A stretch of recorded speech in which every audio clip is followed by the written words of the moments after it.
Good morning students, my name is Bhavtosh. I am from Diom Public School. Today I will teach class 12th chapter number 1. The topic is dipole moment vector.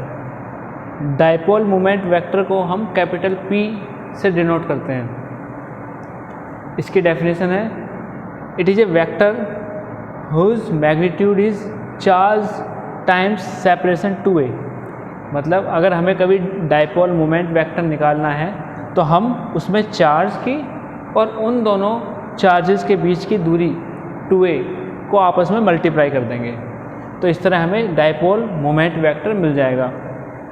ठीक है, और इसकी direction हमेशा -q से -q से +q की तरफ होती है.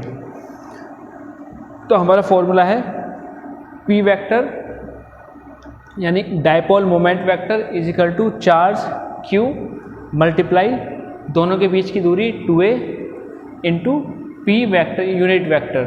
ये हमें डायरेक्शन दिखाता है p यूनिट वेक्टर. ये इसका फॉर्मूला है. अगर हम डाइपोल मोमेंट वेक्टर की टर्म्स में इलेक्ट्रिक फील्ड निकालें डाइपोल एक्सिस पे, तो हमारा फॉर्मूला होगा electric field equal to 1/4πε0 2p/r³. r यहाँ पे डिस्टेंस है चार्जेस के बीच का और p डाइपोल मोमेंट वेक्टर है और r की जो दूरी है वो a से काफ़ी ज़्यादा है. और इसी तरह अगर हम निकालें इक्वेटोरियल प्लेन पे इलेक्ट्रिक फील्ड का फॉर्मूला होगा -1/4πε0 p वेक्टर/r³. इन दोनों में डिफरेंस ये है कि डाइपोल एक्सिस इसका डबल है, यानी कि इलेक्ट्रिक फील्ड अगर हम दोनों कंपेयर करें डाइपोल एक्सिस पे और इक्वेटोरियल प्लेन पे, तो डाइपोल एक्सिस का इलेक्ट्रिक फील्ड इक्वेटोरियल प्लेन के मुकाबले जस्ट डबल है. इसमें 2 की मल्टीप्लाई है, इसमें कोई मल्टीप्लाई नहीं है. तो ये हमारा टॉपिक था डाइपोल मोमेंट वेक्टर.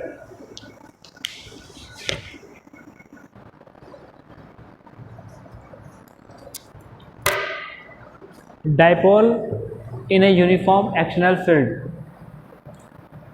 इसमें देखिए हमारे पास दो चार्जेस हैं, एक -q और दूसरा +q. दोनों के बीच की जो दूरी है वो 2a है, यानी यहाँ से यहाँ तक की जो टोटल डिस्टेंस है वो 2a है और यहाँ से यहाँ तक की दूरी a. जो माइनस का q है उस पे जो फोर्स है वो माइनस का QE नीचे की तरफ है, वहीं जो प्लस का Q चार्ज है उस पर फोर्स ऊपर की तरफ है QE इस डायरेक्शन में, और माइनस में -q पे नीचे की तरफ. जो E है हमारे पास वो एक एक्शनल यूनिफॉर्म एक्शनल फील्ड है, यानी एक समान लग रहा है. तो जो नेट फोर्स होगा नीचे की तरफ माइनस का QE, ऊपर की तरफ प्लस का QE. तो अगर हम दोनों को जोड़ दें तो नेट फोर्स हो जाएगा 0. तो अगर हमने P मान लिया हमारा डाइपोल मोमेंट है, E हमारा यूनिफॉर्म एक्शनल फील्ड है, QE ये है फोर्स ऑन Q यानी +q पे चार्ज है प्लस का QE. इसी तरह जो -q पे फोर्स है वो है माइनस का QE, ये नीचे की तरफ. इलेक्ट्रिक फील्ड यूनिफॉर्म है, एक समान है, तो नेट फोर्स क्या होगा QE प्लस माइनस का QE. तो प्लस माइनस आपस में कैंसिल आउट हो जाएंगे और नेट फोर्स क्या हुआ हमारा 0. जब हमारा नेट फोर्स 0 हो जाए यानी कि द चार्जेस आर सेपरेटेड, दोनों चार्ज को हमने इस तरह से अलग अलग किया है ताकि जो फोर्स उन पे एक्ट कर रहे हैं वो अलग अलग पॉइंट पे है. प्लस का Q पे फोर्स कर रहा है QE ऊपर की तरफ, -q चार्ज पे फोर्स एक्ट कर रहा है नीचे की तरफ, यानी दोनों चार्जेस को हमने इस तरह से सेट किया हुआ है कि फोर्स उन पे अलग अलग पॉइंट्स पे लग रहे हैं.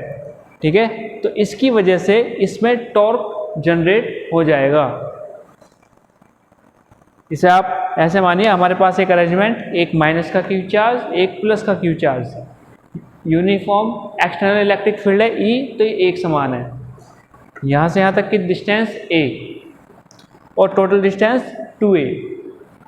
+q पे चार्ज फोर्स ऊपर की तरफ माइनस क्यू पे फोर्स नीचे की तरफ। तो अगर हम इसे और इसे दोनों फोर्स को आपस में जोड़ दें तो नेट फोर्स हो जाएगा 0, जिसकी वजह से इसके अंदर एक टॉर्क जनरेट हो जाएगा।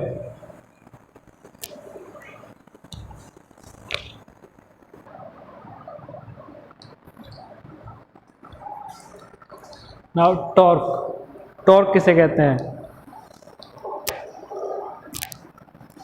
टॉर्क होता है, टॉर्क का जो इस तरह डिफाइन करते हैं कि इसका जो मैग्नीट्यूड होता है वो magnitude equal to the magnitude of force multiply, यानी कि हम दो चीज़ की मल्टीप्लाई करेंगे, पहला फोर्स के मैग्नीट्यूड का और दूसरा परपेंडिकुलर डिस्टेंस, यानी किसका प्रोडक्ट होगा? Force into perpendicular distance. इसने कहा है मैग्नीट्यूड ऑफ ईच फोर्स, इसका मतलब है कि साइन चाहे प्लस हो या माइनस हमेशा प्लस लिया जाएगा।